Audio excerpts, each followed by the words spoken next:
paglilingkuran kahit saan dalhin.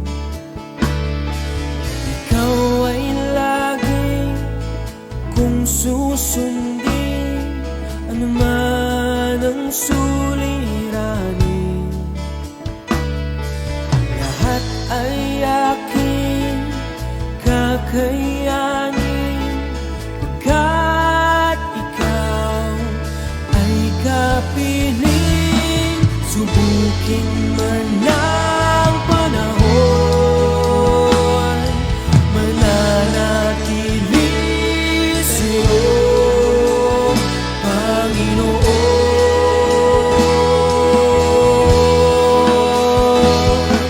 Walang alinlangang maglilingkod, walang pangambang sa'yo ay susunod.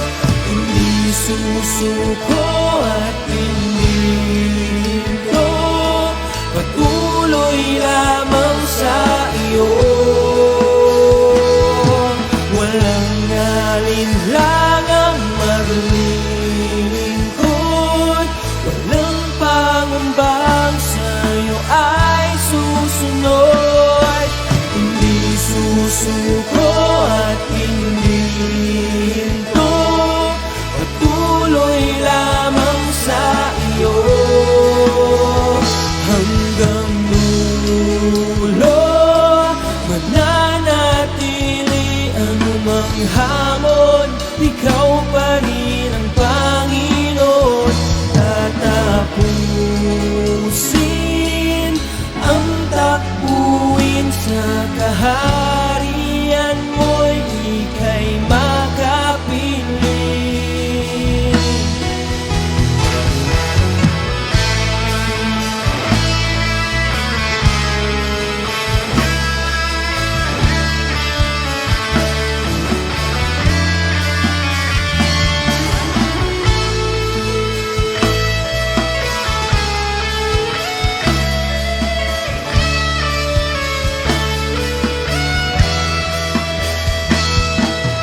Walang alinlangang maglilingkod, walang pangambang sa'yo ay susunod. Hindi susuko at hindi hinto, patuloy lamang sa iyo.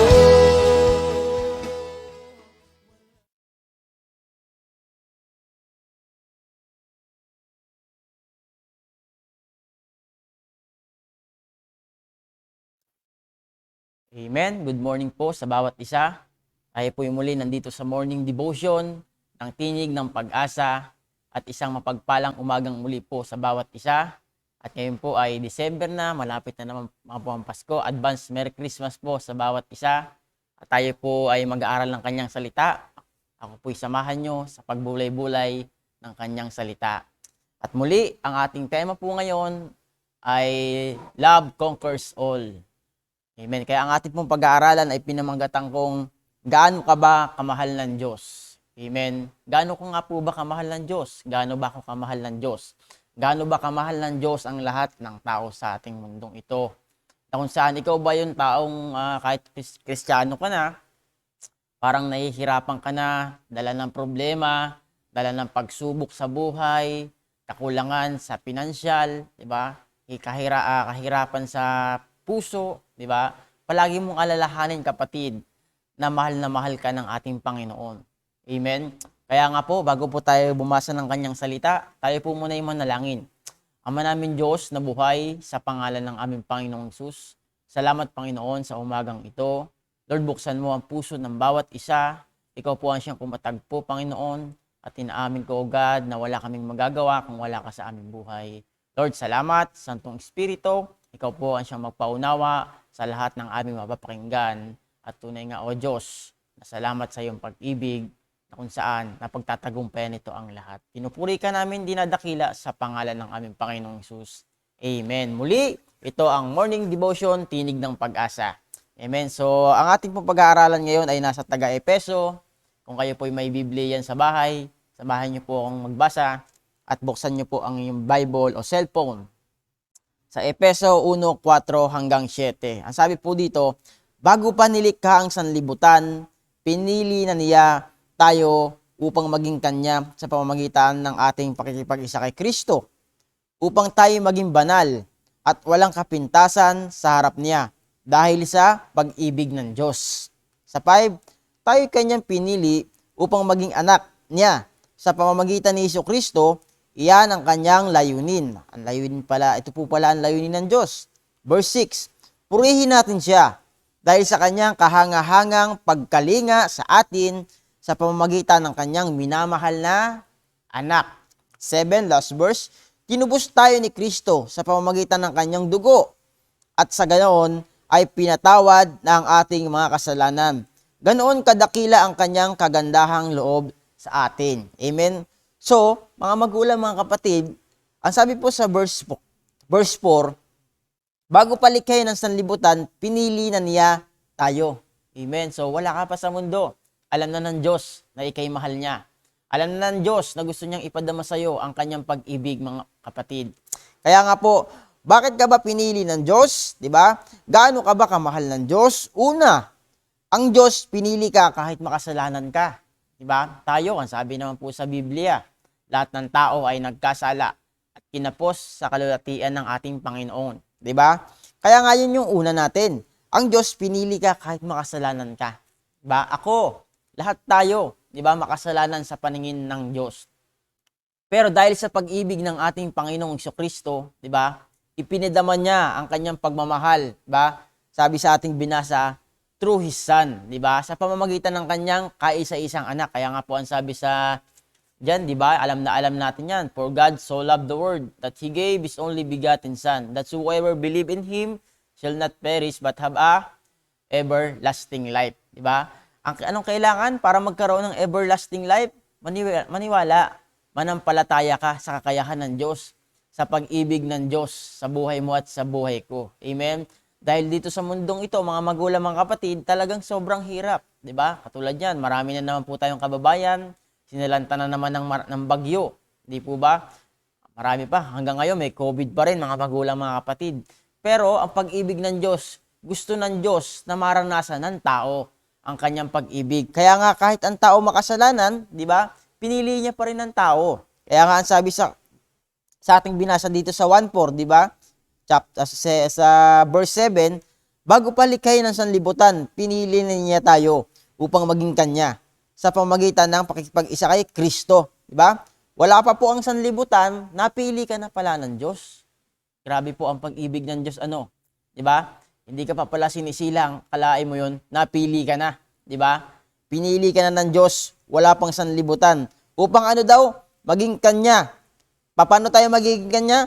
Sa pakikipag-isa natin kay Kristo. So, ibig sabihin, kapatid, meron kang dapat gawin, di ba? Para makapiling ang ating Panginoon.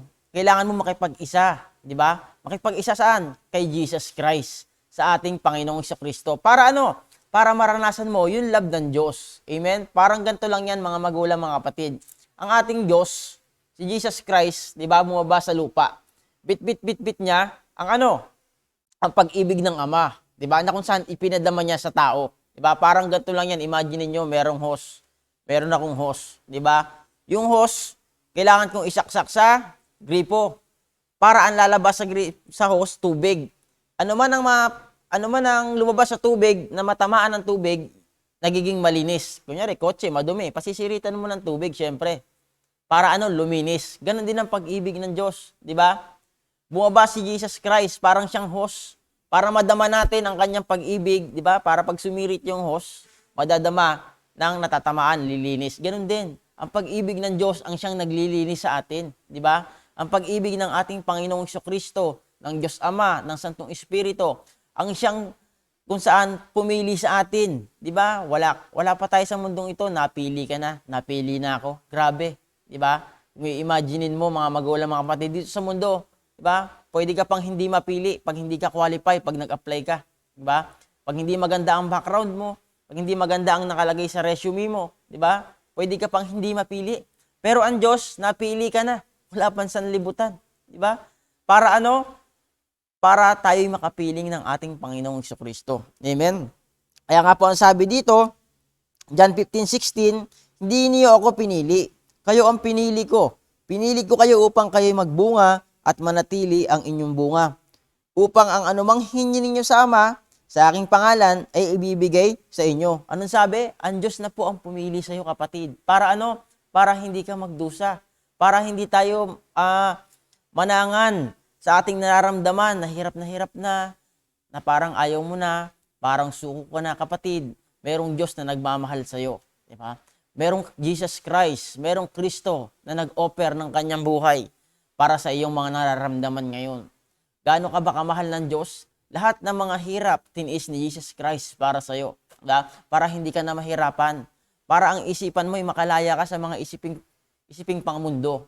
Ang gusto ng Panginoon, kaya niya kinuha lahat ng pagkakasala ng nating mga tao para makalaya tayo sa tanikala ng kasalanan, ng kaaway. Para ano? Para madama natin ang pag-ibig ng ating Diyos Ama sa pamamagitan ng ating Panginoong Jesucristo. Amen?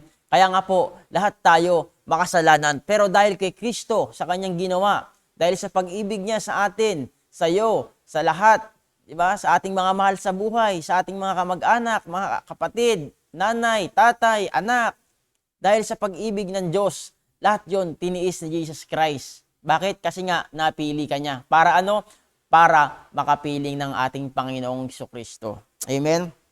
Yan po yung ating una, naman. At yung verse natin na John 15:16. Para ano daw? Ano man ang hingi natin sa Ama, sa pangalan ng ating Panginoong Jesucristo, ibibigay niya. Ang tanong ko, kapatid, humingi ka na ba sa ating Panginoon? Baka kasi hindi ka pa nahingi. Dapat humingi ka sa Kanya ng heart to heart. Di ba? Sabihin mo sa Panginoon kung ano yung gusto mo makalaya sa ganito, gusto mo ng kapanatagan ng loob. Tanging sa Diyos mo lang matatagpuan ang lahat ng bagay. Diba? Lahat ng bagay na nahihirapan ka na ba? Marami ka bang problema, kapatid? Ang sabi po dito, pinili ka ng Diyos para ano? Para humingi ng ano? Manatili ang bunga. Diba? Bunga na kung saan nakakapagbigay ng kasaganahan sa ating buhay na nahihirapan sa mundong ito. Kasi po, mga magulang, mga kapatid, sa mundong to, mahirap naman talaga. Diba? Mahirap dito sa mundong to kung wala kang Diyos. Mahirap mamuhay sa mundong to. Bakit? Kasi igukundima ka ng kaaway. Diba? Kaya nga ang gusto na ng Diyos, ipadama niya sa iyo ang pag-ibig niya na walang bayad. Amen? Kaya nga po, yun po yung una natin. Una, bakit ka mahal ng Diyos? Gaano ka ba kamahal ng Diyos? Una, kasi pinili ka niya. Ang pangalawa, ano? Pangalawa, pinatawad niya tayo. Ang tao ba, hindi na nagkakasala? Nagkakasala pa rin po ang tao, kapatid. Kaya nga sa lahat ng ating mga ginagawang kalikuan, diba, pinapatawad ka ng Diyos. Diba? Ang gusto ng Diyos yung puso mo, isurrender mo sa Kanya. Yung totohanang kapatawaran, diba? Ang ibibigay sa atin ng Panginoon. Basta totohanan kang humihingi ng patawad. Diba? Pinili ka ng Diyos kasi makasalanan ka. Gusto ng Diyos, humingi ka ng tawad sa lahat ng ating mga kalikuan. Diba? Kung ang tao nga, diba? Kapag kumain, hindi na ba siya magugutom? Magugutom pa rin siya. Ganun ang tao. Kaya nga ang tao, palaging dapat kumakain ng ng salita ng Diyos. Diba? Kaya dapat ang tao palaging nakakarinig ng salita ng Diyos, ng pag-ibig ng Diyos. Dahil sa ang tao ay prone sa pagkakasala. Diba? Kaya nga ang tao, walang magagawa, malibang wala ang Diyos eh. Sabi sa Bible eh. Diba? Ang tao kapag hiwalay sa Diyos, wala siyang magagawa. Totoo po yun. Kaya nga, palaging ang Diyos, gusto niya, makapiling mo siya kahit nandito pa tayo sa lupa. Para ano? Maging karapat dapat tayo sa harapan at pag-ibig ng Diyos. Amen? Kaya nga ang Diyos bumaba sa lupa, di ba? Ang sabi diyan sa ating sa 1 John. 1 John 1:9, subalit kung papahayag natin sa Diyos ang ating mga kasalanan, maaasahan nating patatawarin tayo ng Diyos sa mga ito. At lilinisin tayo sa lahat ng ating kasalanan sapagkat siya tapat at matuwid. Anong sabi ng Diyos? Lilinisin niya tayo. Kasi ang tao, di ba, malibang hindi siya palagi niyang ina-encounter ang Panginoon, palagi siyang marumi. Parang ganito lang yan, kapatid. Pagka naligo ka sa umaga, lalabas ka, maghapon ka sa trabaho. Hindi ba't ikay madudumihan? Di ba? Anong kailangan mo? Pag uwi mo sa bahay, kailangan mo uling maligo. Di ba? Para ano? Ikay malinisan. Ganun din ang Diyos. Di ba? Paglabas natin dito sa mundo, 'di ba? Pag wala ka na sa salita ng Diyos, pag wala ka na sa presensya ng Diyos, prone tayo sa pagkakasala. 'Di ba? Minsan pumapasok sa ating isipan ang mga negatibong bagay, mga pangit na bagay na nagpapadumi sa tao. So kailangan ng tao ng pag-ibig ng Diyos. Ano? Kailangan mo palaging kausapin ng Panginoon. Sabihin sa Kanya yung ginawa mo sa maghapon. At ang Diyos ipapaalala niya sa iyo kung meron ba ikaw yung nagawang mali. At yun nga po, darating ang paglilinis ng Diyos. Kung ikaw nga, araw-araw ka naliligo dahil ayaw mong malagkit ka. Diba? Ganon din ang Diyos. Ayaw kanyang laging madumi. Ang gusto ng Diyos, palaging gusto malinis ang ating puso. Na kung saan, ang Diyos, di ba, pinapatawad niya tayo palagi sa lahat ng ating mga kalikuan. Di ba? Kaya nga napaka-importante na palagi mong sinasabi sa Panginoon. Di ba? Kaya nga, siya ang ating friend di ba? May kantangang I am the friend of God, di ba? Pag may kaibigan ka, palagi mo sinasabi yung sikreto mo, na ganto, ganyan, di ba? Ganon din ng Diyos. Gusto niya tayo maging kaibigan. Nasabihin natin lahat ng ating mga kahinaan. Nasabihin natin lahat ng ating mga kalikuan. Nasabihin natin lahat ng ating mga plano. Para ano? Para ang Diyos ang magbigay sa atin, di ba? Sabi sa Bible, trust in the Lord with all our heart, di ba? Tiwala natin sa ating Panginoon lahat ng ating mga gusto, di ba? At huwag tayong manangan sa sarili nating karunungan, di ba? At siyang mag-direct sa atin sa tamang landas. Amen? Kaya nga po, gaano ka ba kamahal ng Diyos? Mahal ka ng Diyos kasi pinapatawad ka niya palagi. Di ba? Sa tao, tayong mga tao, minsan, 2, 3 magpatawad. Di ba? Sa pang-4, sa pang-5, mahirap na. Bakit? Kasi bilang tao. Di ba? Minsan, mapatawad mo man, meron ng lamat. Pero ang Diyos, di ba? Walang kalamat-lamat. Open siya. Kaya nga, tayo nang pinili ng Diyos eh. Di ba? Sabi sa ating binasa, kasi ang totoo, hindi talaga natin kayang magpatawad, di ba? Pero kapag nasa atin si Kristo, kaya nating magpatawad. Pinili ka na niya, di ba kapatid? Kung ikaw, ulitin ko, kung ikaw ngayon, ay parang ang tingin mo, malayo na ang Diyos sa'yo, di ba? Mahal ka ng ating Panginoon, di ba? Kahit matagal ka ng Kristiyano, hindi mo nararanasan ang pag-ibig ng Diyos. Bakit? Kasi meron ng pagkakasala dyan sa puso mo. Meron ng mga pride, hinanakit, galit, puot na nagiging hindrance para hindi mo ma-experience ang pag-ibig ng Diyos. Anong kailangan mo? Kailangan mo magpalinis sa ating Panginoon. At anong maglilinis sa atin? Ang pag-ibig ng Diyos. Diba? Tandaan mo palagi kapatid, mga magulang mga kapatid, ang Panginoong Jesucristo, lahat ng pagkakasala ng tao ay nilinis niya na. Anong kailangan mo lang gawin? Lumapit ka sa ating Panginoon. Bakit? Kasi nga pinili ka niya, tinawag ka niya, diba? Tinawag ka niya mula sa dilim, at inilipat ka sa liwanag na kung saan ang ating buhay ay kailangan palaging pag-ibig ang nabumutawi. Bakit? Kasi nga po, ang pag-ibig ang Diyos na pumili sa atin ay pag-ibig na kung saan walang bagay na hindi kaya. Amen? Tayo nga, pinatawad ng Diyos. Ikaw pa kaya na hindi ka magpapatawad? Ang mga taong hindi nagpapatawad, yan yung mga half lang ang pag-ibig sa Panginoon o 3/4, 1/4. Kapag solido, whole, isang buo ang pag-ibig mo sa Panginoon, walang hindi kaya ang pag-ibig. Amen. Kaya nga po ang sabi sa Efeso 1:7, di ba? Sa ating pangalawa, pinatawad ka ng Diyos. Ang sabi dito sa 7, sa verse 7, tinubos tayo ni Kristo sa pamamagitan ng kanyang dugo. At sa gayon, pinatawad na ang ating mga kasalanan. Ganon kadakila ang kanyang kagandahang loob. So, ganon po kaganda, kadakila ang kagandahan loob ng Diyos. Tinubos niya tayo ni Kristo sa pamamagitan ng kanyang dugo. Di po ba? At sa gayon, pinatawad. Di ba? Yan po yung pangalawa natin. Pinapatawad ka ng Diyos sa lahat ng ating kalikuan. Anong kailangan mong gawin? Kausapin mo ang Diyos. Sabihin mo sa Panginoon lahat ng iyong hinanakit, kapatid. Sabihin mo sa Panginoon lahat ng iyong nararanasan, patatawarin ka ng Diyos. Hindi po ba? Ganon ang karakter ng Diyos, kapatid. Kung minsan kasi sa ating mga tao, pinipilit nating maging matatag. Pinipilit nating itago yung mga bagay na pwede pang itago. Pero ang totoo, sa Diyos, wala kang maitatago. Hayag sa Panginoon ang laman ng ating puso. Bakit? Siya ang lumikha niyan eh. Di ba? Siya ang lumikha ng puso mo. Ang sabi sa Genesis let us make a man according to our likeness and image. So sa lahat ng meron sa tao, yan ay ka-likeness ng Panginoon, kaimahin ng Diyos. Pati puso mo po yan kasama na nilikha ng Diyos, na katulad ng Diyos. Kaya nga, siya lang ang nakakabatid ng laman ng puso ng tao.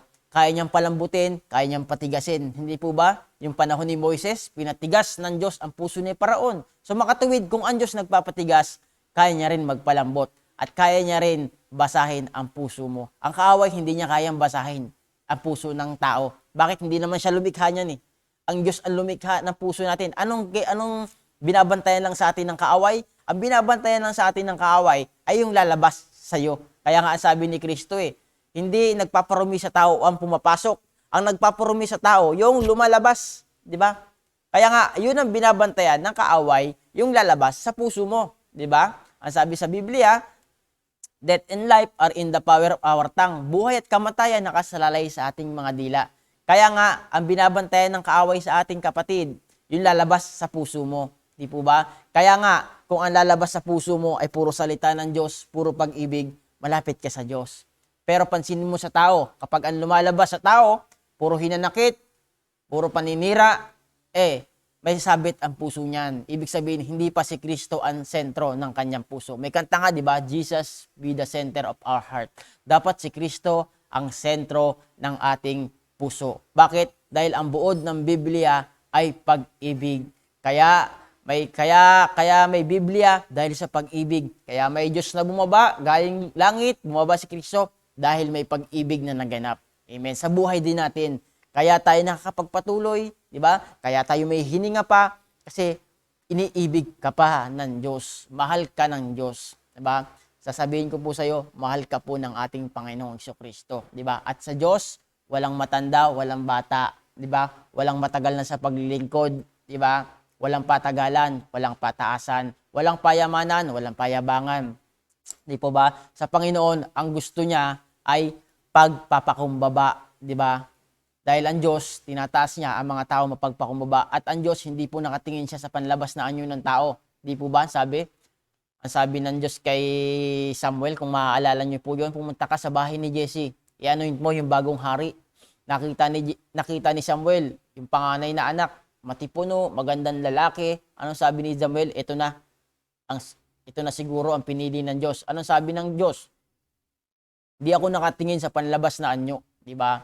Sa makatuwid, ang Diyos nakatingin siya sa ating mga puso. Bakit? Kasi alam ng Diyos, sa puso ng tao nagmumula ang lahat ng kanyang aksyon.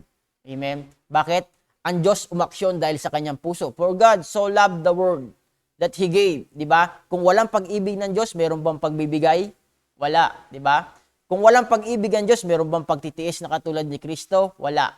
Lahat po yun nagawa, nangyari sa isa lamang dahil sa pag-ibig. Kaya nga sa Biblia, di ba?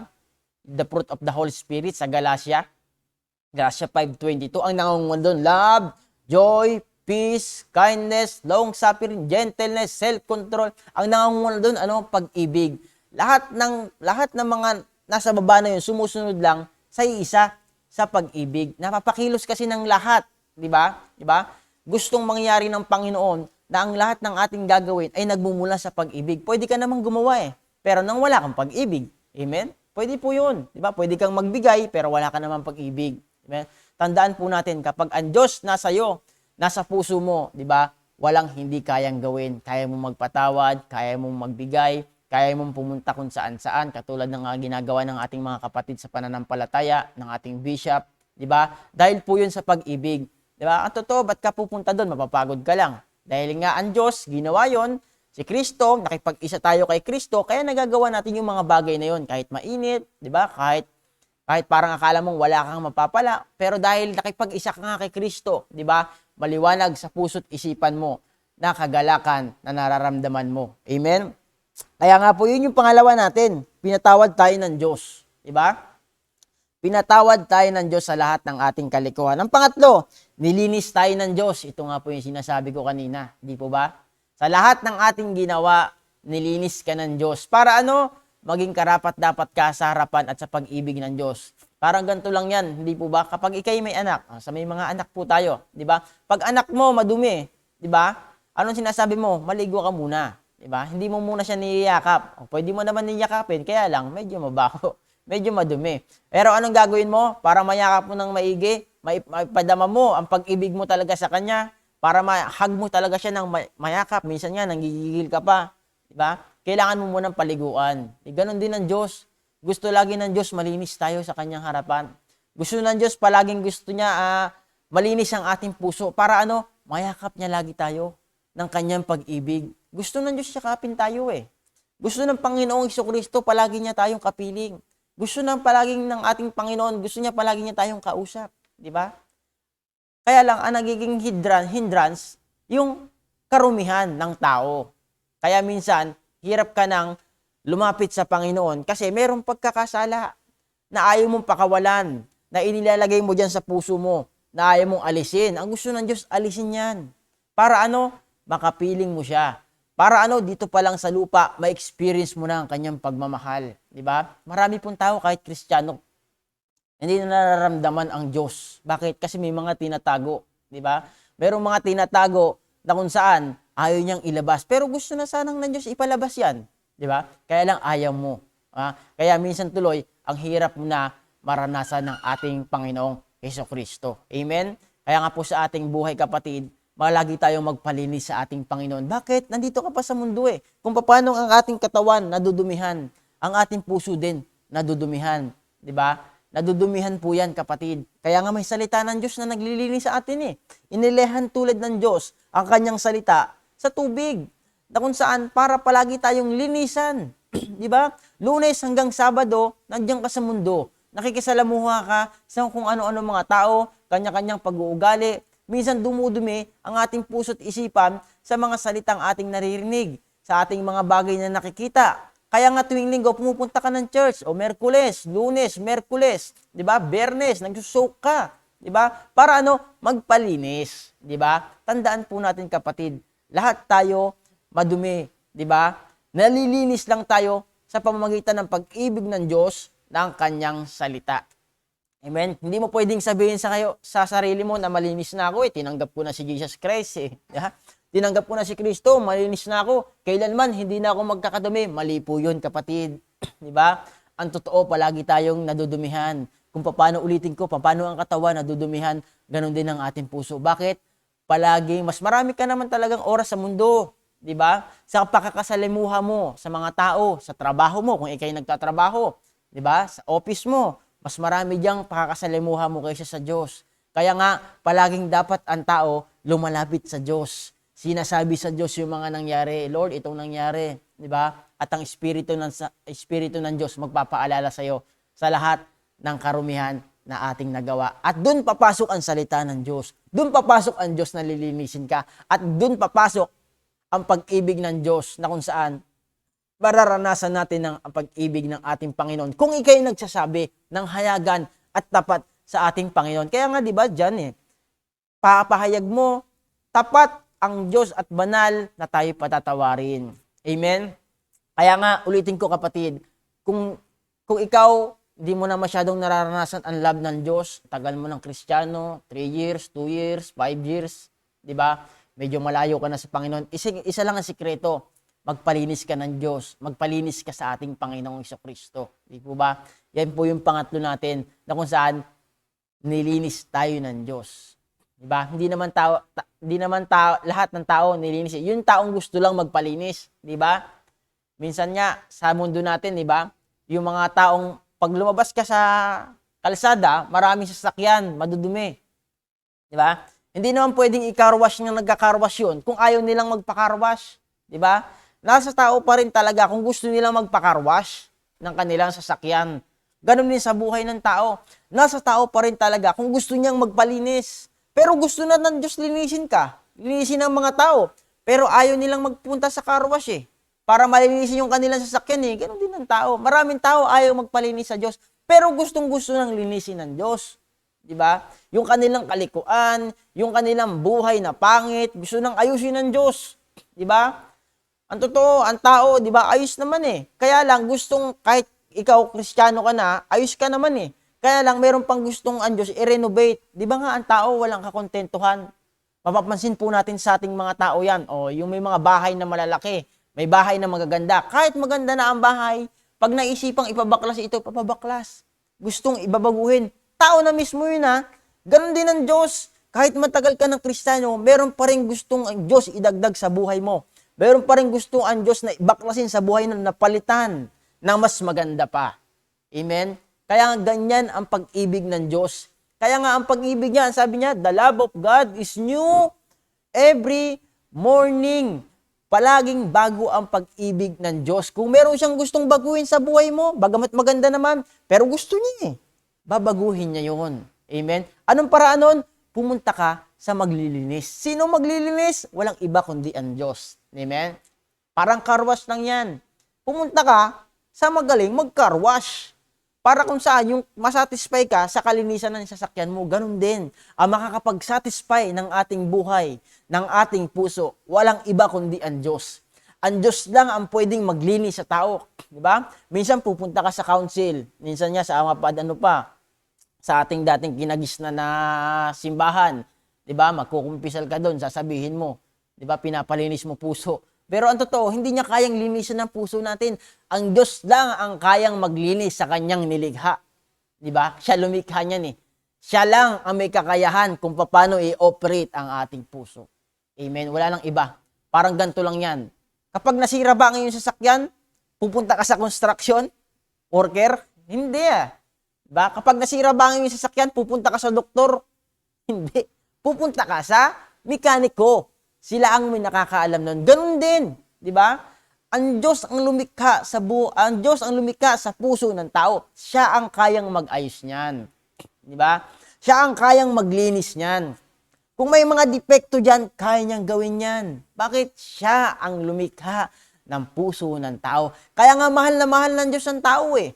Kasi siya ang lumikha niyan eh. Alam niya kung paano galawin 'yan, alam niya kung paano niyang nilikha 'yan. Alam niya kung paano nasisira yan. Alam niya kung paano ayusin yan. Di ba? Alam ng Diyos kung paano ayusin yung mga problema mo, yung mga pagsubok mo, yung makakakulangan natin sa buhay. Di ba? Financial man yan, spiritual man yan, physical man yan. Alam ng Diyos kung paano ayusin ang buhay ng tao. Di ba? At kung meron ka mang pwedeng lapitan, walang iba kundi ang Diyos na po yun, kapatid. Di ba? Kaya nga ang title natin, gaano ka ba kamahal ng Diyos? Mahal na mahal ka po ng Diyos. Mahal na mahal po ako ng Diyos. Di ba? Gustong-gustong ayusin ng Diyos yung sinira ng kaaway. Di ba? Para mabalik ang pag-ibig ng tao sa Diyos. Magkatagpong muli. Through Jesus Christ. Amen. Ang pang-apat po natin, 5 bagay lang po ito. Para unahin siya. Bakit ka mahal ng Diyos? Gusto ng Diyos, unahin mo siya. Marami kasing tao, marami kasing Kristiyano, di ba? Na kung saan, mas maraming oras sa mundo. Wala nang oras sa Diyos. Nung bumaba si Jesus, ang Diyos sa lupa, nung kapanahunan ng Genesis, gusto lang siguro ng Diyos makausap ang tao. Makipag-banding. Di po ba sa Genesis? Bumaba daw ang Diyos para mag-usap. Di ba? Makapiling ng tao. Kaya lang, pumasok na pala ang pagkakasala sa tao. Kaya nahiwalay ang tao. Diba? Gusto sana ng Diyos, unahin mo palagi siya sa buhay mo. Diba? Ang mga material na bagay, kapatid, na meron ka ngayon, yan po ay galing sa Diyos. Diba? Ang sabi sa Biblia, balik po ulit tayo sa pasimula, alikhain natin ng tao, batay sa ating wangis. Sila ang mamamahala. Diba? Ang gusto ng Diyos, unahin mo yung nagbigay. Huwag mo unahin yung ipinamahala lang sa'yo. Di po ba? Pwede naman yun. Kung may mga bagay na ipinamahala, di ba? For example natin ito. Ba, isang kumpanya, manager ka, pinamahalaan ka dyan ng boss. O ito, manager, ikaw manager dyan, pamahalaanan mo yan. Pero pag sinabi na ng boss, dito ka sa akin, unahin mo ako. May magagawa ba yon? Yung manager, di ba? Boss na nagsabi sa kanya, di ba? Siyempre, mas uunahin niya yung boss. Ganon din sa atin. Ang boss natin, walang iba kundi ang Diyos. Na kung saan lahat ng meron ka ngayon, businessman, pera man, kotse man, sasakyan man, 'di ba? Anak man, 'di ba? Lupa man, kung ano-ano 'yan, yan ay pinamahala lang sa iyo. Na kung saan pag sinabi ng Diyos, ako unahin mo siya. Siya lumikha niyan eh, 'di ba? Kaya niya kunin 'yan. Ha? Kaya niya rin ibalik 'yan. 'Di ba? At ang Diyos, kapatid, hindi na siya lilikha uli ng pagpapala, 'di ba? Kasi una na nang nilikha ang pagpapala at pangangailangan ng tao, 'di ba? Ang gusto lang talaga ng Diyos, unahin natin siya. Diba? Kaya lang, bilang mga tao, mas nasisilaw tayo sa ating mga paningin ng ating mga mata. Ang ganda nun, ang ganda nito, kikita ako dito, rarami pera ko dito, magkakaroon ako ng sasakyan dito, magkakaroon ako ng bahay dito, unahin ko to ngayon. Pero ang Diyos, ayaw niya yun. Ang gusto niya, unahin natin siya. Siya ang ating big boss ng ating buhay. Ha? Anytime, pag sinabi ng Diyos pagpalain ka, pagpapalain ka niya. Amen? Kaya lang, ang puso ng tao, nahaluan ng mga bagay sa mundo. Kaya nga sabi sa Romans, do not conform to this world. Diba? Ang puso ng tao, nahalin tulad na sa mundo, nadikit sa mundo na kung saan may mga bagay na nasisira, nabubulok, lumilipas, kumukupas. Diba? Nadikit. Yun yung masyadong pinahalagahan ng puso ng tao. Kaya nga sabi sa Biblia, kung nasa ng puso mo, naroon ang kayamanan mo. Nasaan ba ang puso mo? Nasa Diyos? Kapag nasa Diyos ang puso mo, siya ang kayamanan mo. At pag ang kayamanan mo ang Diyos, lahat ng mga bagay, pwede niya. Diba? Pwedeng mapasayo. Kung gusto ng Diyos. Amen. Diba? Kaya dito sa mundo, kaya ka mahal ng Diyos, para unahin mo siya. Diba? Siya ang ating big boss, di ba? Kung dito sa mundo, may boss ka, sumusunod ka sa kanya, ano man sabihin niya, sunusunod mo, punta ka doon. Sabi ng boss, punta ka dito. Ito gawin mo, sinusunod mo Big boss di ba? Nagpapasahod sa iyo paano naman yung may-ari ng buhay natin na nagbibigay ng lakas sa iyo, na nagbibigay ng hininga sa atin, na nagbibigay ng pandama mo, ng paningin mo, di ba? Kaya ka nakakakilos. Kung meron man pinaka-big boss, walang iba kundi ang Diyos Ama. Amen? Yun po yung ating pang-apat. Kaya nga po, ang sabi sa Matthew 6:33, di ba? But seek ye first, yan. Ngunit, higit sa lahat, na pagsikapan ninyo na kayo'y pagharian ng Diyos at mamuhay ng ayon sa kanyang kalooban. At ibibigay niya sa inyo, di ba? Ang lahat ng inyong pangangailangan. Di ba? Ano daw? Ngunit, higit sa lahat. Di ba? Kumbaga, higit daw sa lahat. Lahat ng bagay na meron ka, unahin mo daw, di ba? Pagsikapin daw natin na tayo ay pagharian ng Diyos, di ba? Kasi kung ang ating puso ay pinaghaharian ng mga material na bagay, na mga bagay na nabubulok sa mundo, yan ang uunahin mo Kaya nga ang sabi dito, ngunit higit sa lahat, pagsikapan ninyo na kayo'y pagharian ng ano? Ng Diyos. Dahil kapag ang ating puso, ang ating buhay, ang ating kaisipan, ang naghahari dyan, di ba? Ang Diyos ang mauuna mo. Amen? Kaya mong ipagsantabi ang lahat ng bagay. Basta mauna mo lang ang ating Panginoon. Siya ang boss. Siya ang may likha. Siya ang merong kakayahan. Siya ang merong akda. Siya ang una. Siya ang pasimula at pangwakas. Siya ang alpha at ang omega. Kung ano yung pinasimulan ng Diyos sa buhay mo, siya ang tatapos niyan. Amen? Kung ang Diyos lumikha, siya rin ang tatapos niyan. Amen?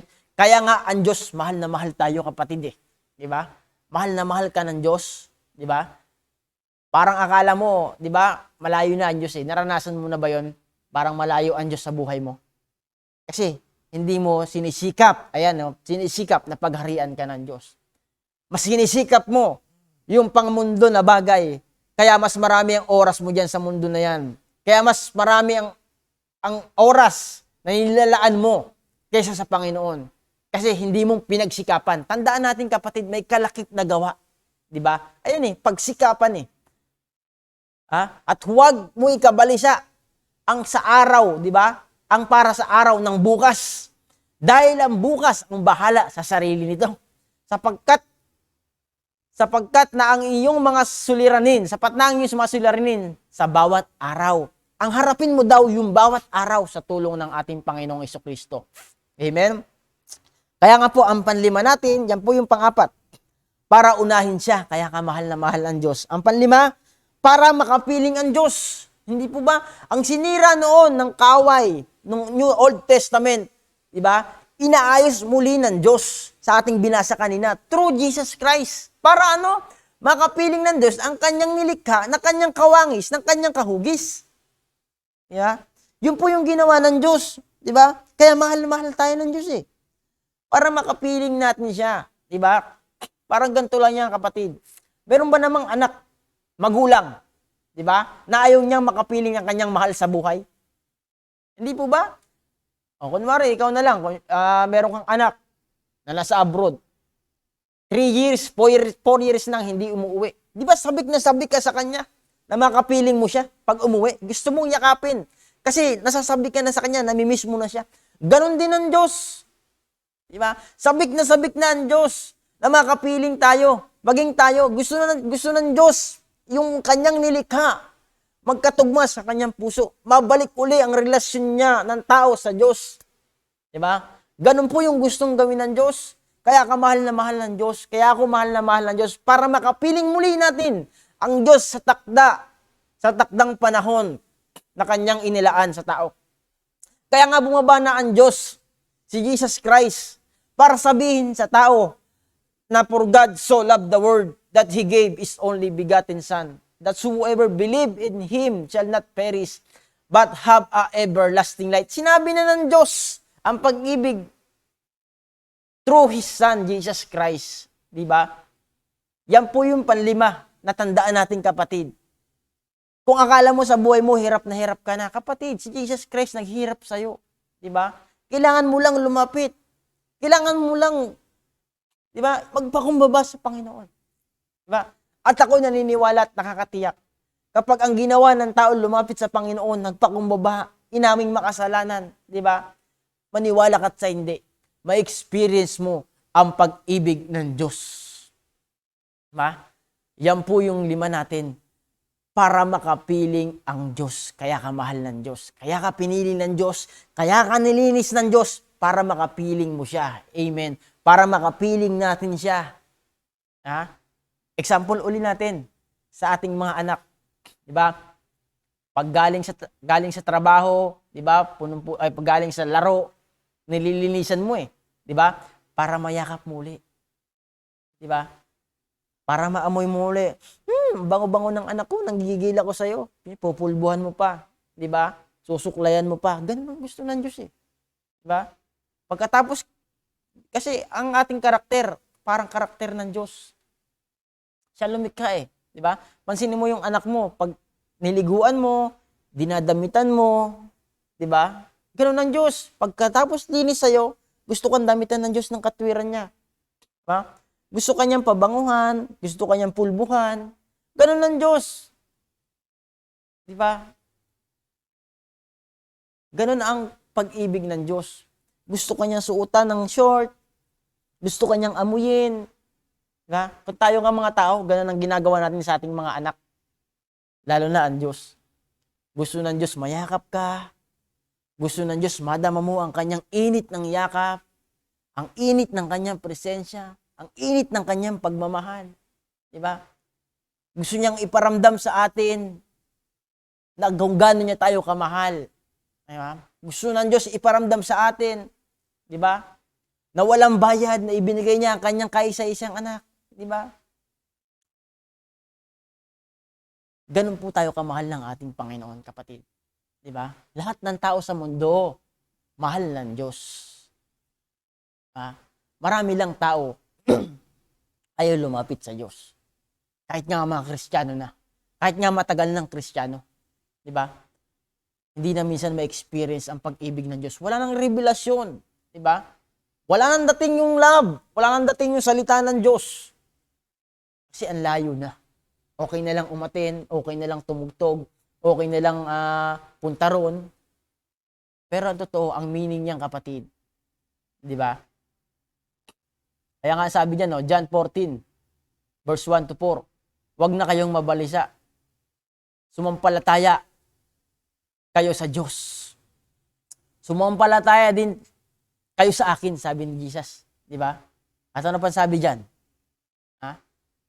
Sa bahay ng aking ama ay maraming silid. Di ba?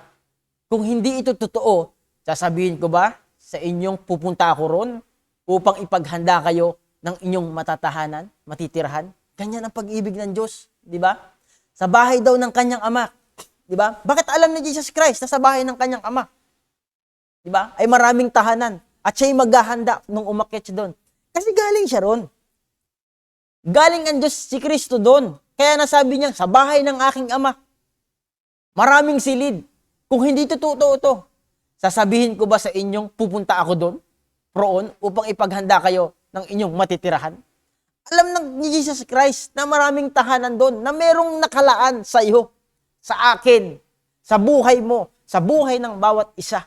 Meron nang nakalaan. At alam ni Kristo yun.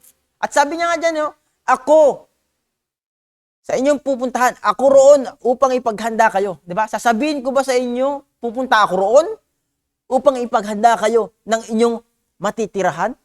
Kaya pala bumaba sa lupa si Kristo para sabihin sa iyo ang pag-ibig ng Diyos, ipadama sa iyo ang pag-ibig ng Panginoon, at sabihin sa iyo, meron kang tahanan sa langit sa piling ng ating Panginoon. Hindi lang tahanan hindi tahanan. Silid pa lang yun, kapatid.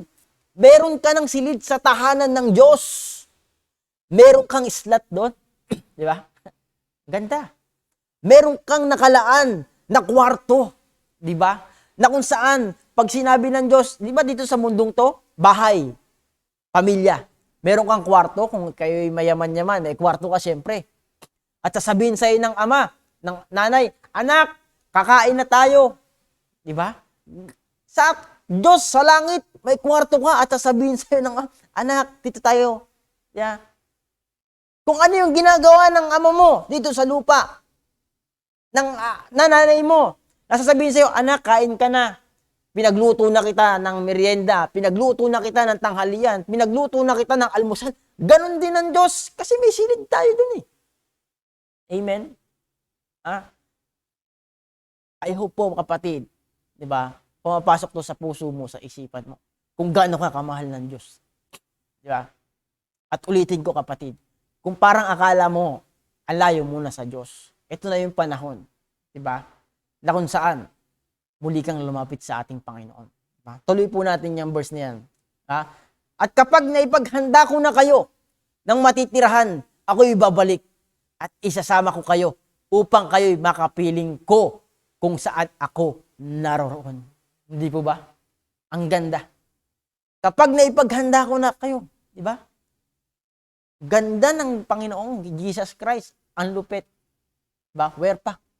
Ganito atin mo. Diyos, nagkatawang tao, nahirapan, di ba? Para sabihin sa iyo kung paano ka maliligtas, para sabihin sa iyo kung paano ka makakapunta sa langit. Ha? At pagkatapos sabihin ni Kristo, ipadama ang pag-ibig ng Diyos. Kalain mo yun? Siya pa ang naghanda. Ano? At kapag ipinaghanda ko na kayo, di ba? Ang Diyos pala, bumunta lang sa langit. At sa kanyang ikalawang pagbabalik, di ba? Kukunin ka na. Para ano? Makapiling daw tayo sa kanyang kinaroroonan. Diba? Ulitin ko lang po. Kapag naipaghanda ko na kayo ng matitirahan, ako'y babalik at isasama ko kayo upang kayo'y makapiling ko kung saan ako naroroon. Balik po uli natin sa isang example. Ang isang magulang, minsan gustong pumuntang Amerika kasi maganda daw ang buhay doon. Diba? Gusto niya ring may isama ang kanyang anak para ma-experience nila yung buhay sa Amerika. Ganon din ang Diyos.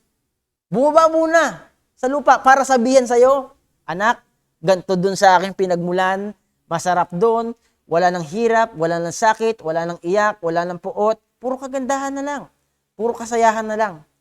Ganon yung sinabi ni Kristo dito sa lupa. Sa bahay ng aking ama may silid. Di ba?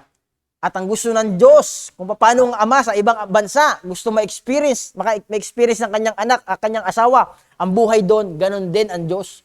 Gusto ng Diyos, ni Jesus Christ, ma-experience natin kung ano yung meron doon sa kanyang pinagmulan. Amen? Kaya nga mga magulang, mga kapatid, di ba? Kung gusto mong makasama sa ating Panginoong Jesucristo sa kanyang ikalawang pagbabalik, di ba? Ayun sabi, kapag ipinaghanda ko na kayo ng matitirahan, ako'y babalik. Babalik ang Diyos. At sa kanyang pagbabalik, isasama niya. Ha? Isasama ko kayo upang kayo'y, di ba? At alam na ninyo ang daan. Di ba? Di ba? Diyan po pumapasok yung 14:6, di ba? At alam niyo na ang daan, papunta sa pupuntahan ko. Di ba? Kasi bumaba na si Kristo, nandun na siya sa langit eh. Anong ginagawa ni Jesus Christ doon? Pinaghahanda ka na. Di ba? Nilalagay na ng Diyos kung ano yung paborito mo. Di ba? Kaya nga dito sa mundo, kapatid, mga magulang, mga kapatid, ang Diyos, Pinaghanda na tayo. Na kung saan, ang sikreto lang yung 5 bagay na yun. Ano po yung una? Yung una natin, ang Diyos pinili ka. Kahit ba kasalanan ka. Pangalawa, pinatawad tayo ng Diyos. Ang pangatlo, nilinis tayo ng Diyos. Nililinis. Panangay na tayo. At pang-apat, para unahin mo siya.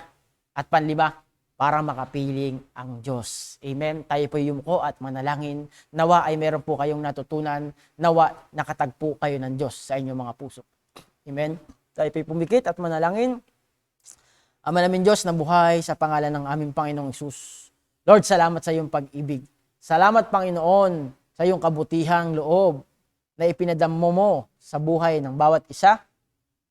Lord, dalangin ko Panginoon, kung meron man mga nahihirapan, kung meron man, Panginoon, na ang kanilang puso, ang kanilang buhay, kinukondemen nila, Lord, katagpuin mo sila, O God. Na kung sila'y lalapit sa iyo, Panginoon, sila po'y katagpuin mo, O God. Linisin mo sila sa kanilang mga pagkakamali, O God, pagkakasalang nagawa. Maging malapit ka po sa kanila, Panginoon. At ang pag-ibig mo ay ipadama mo sa kanila, Panginoon. Lord, salamat ng marami, O God. Sa iyo ko po tinitiwala ang buhay ng bawat isa. Nawa ang iyong salita ay tumimo sa kanilang puso at malakaran namin ang iyong mga pangako. At tunay nga, O Diyos, na nilagay mo ngayon umaga sa aming puso at isipan na kami ay merong mga silid dyan upang kami makapiling mo, Panginoon, at madama namin ang init ng iyong yakap. Salamat, Lord! Dalangin ko na mga nasa kanilang tahanan, sila po'y pagpalain mo. At tunay nga, O Diyos, ang pagsama mo at pagkilis mo sa kanilang buhay ay kanilang maranasan. We praise you, God. We honor you in the name of Jesus. Amen. Muli, magandang gabi, umaga po sa bawat isa at mamaya pong gabi ay meron tayong Thanksgiving worship. Ito po ay ganap na alas 7 ng gabi. Muli, Merry Christmas advance po sa inyong lahat. Pagpalain po kayo ng ating Panginoon.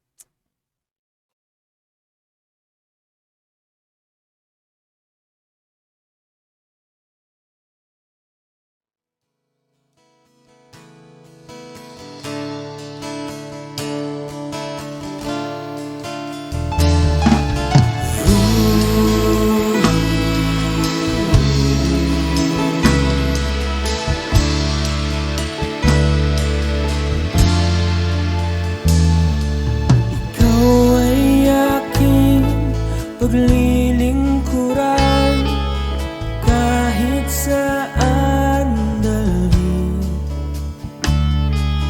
Ikaw ay lagi kong susundin, anuman ang sulot.